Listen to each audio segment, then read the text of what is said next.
አሞክሳሲሊን የጉፋንና የሳል ማስታገሻ ነው ወይስ አይደለም?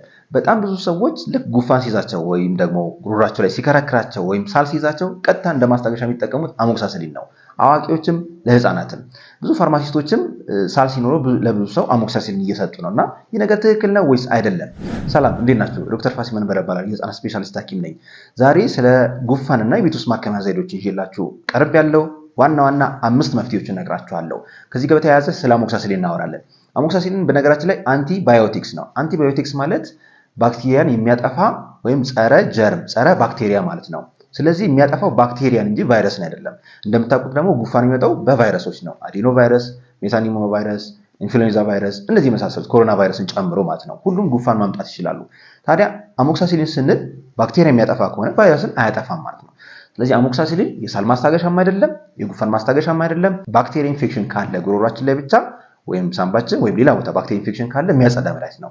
ስለዚህ ለዛሬ 5 ዋናዎቹን የጉፋን መፍትሄዎች ይዤላችሁ ቀርቤያለሁ። አብራችሁን ቆዩ። ስለዚህ ጉፋን እንዴት እናክመው?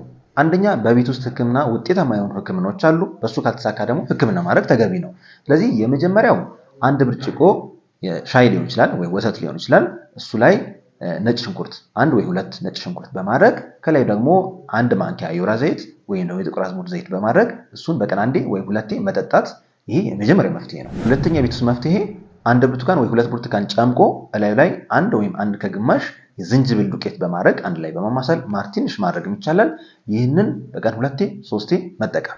ሶስተኛ መፍትሄ 1 ብርጭቆ ሻይ 1 ማንኪያ ሎሚ ከዛ በተጨማሪ ደግሞ የዝንጅብል ዱቄት 1 ወይ 2 እንዳቅማችን 1 ወይ 2 በማድረግ በማንኪያ ይህን መጠቀም።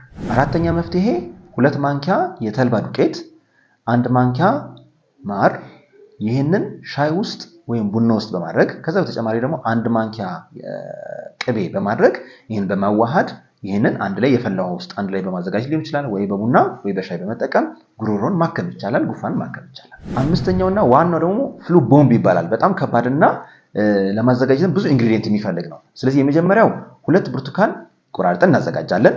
ከዛ በተጨማሪ 1 ሎሚ በትንሹ ከትፈን ቆራርጠን እናዘጋጃለን። 1 ማንኪያ እርድ ወይም ቀረፋ ሊሆን ይችላል። ቀይ ሽንኩርት 1 በደንብ ከታትፈን፣ ነጭ ሽንኩርት ከ2 እስከ 3 ከታትፈን፣ የዝንጅብል ዱቄት ወይም ደግሞ ራሱ የተከታተፈው ዝንጅብል ፍሬሽ የሆነ ዝንጅብል መጠቀም እንችላለን። ከዛ ይህንን አንድ ላይ ቢያንስ ለ10 ደቂቃ ማሞቅ፣ ማፍላት አይባልም አክቹአሊ ማሞቅ፣ ምክንያቱም ውስጡ ያለው ቫይታሚኖች እንዳይጠፉ ካሞቅ ነው በኋላ ከ2 እስከ 3 ማንኪያ የሚሆን ማር መጨመር አለብን።